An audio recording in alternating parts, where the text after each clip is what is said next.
Hello guys, ang laki ng alaga kong toko na isa. Ito lumabas dito sa kubita pumunta guys. Nagugutom na siguro. Naghahanap siya ng pagkain guys. Ito oh. Ayan nga ang ano oh.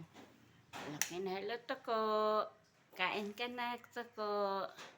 Bakit nangangayayat ka? Siguro hindi mo kinakain yung mga pagkain dito ano.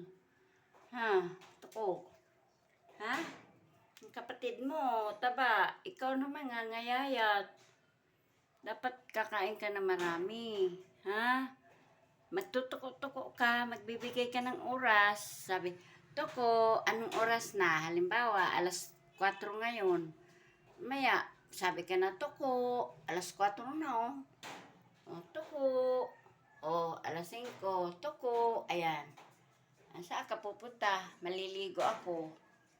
Ha? Lalabas ka dyan. Akyat ka na sa taas kaya mababasa ka. Hindi na. Mababasa ka, liligo ako. Ano? Akyat ka doon sa taas. O, dyan ka, mababasa ka dyan. Tago ka na dyan.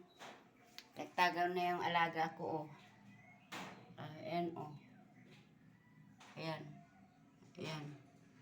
Yan yung buntot na lang nakikita. Oh. Ayan, tago ka na. Okay, check kayo, mababasa ka. Maligo ako. Akit ka sa taas. Sige na.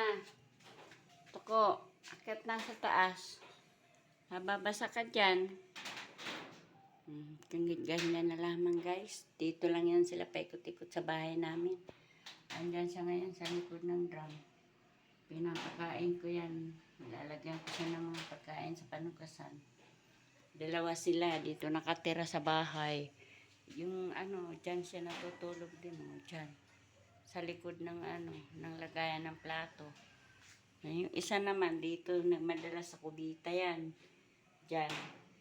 Dyan sa lagayan ng tubig. Ayan, istakan ng tubig, dyan siya. Okay guys, dyan na lamang guys. Please subscribe guys. Watching guys. Okay, ano lang guys. Subscribe guys. Thank you.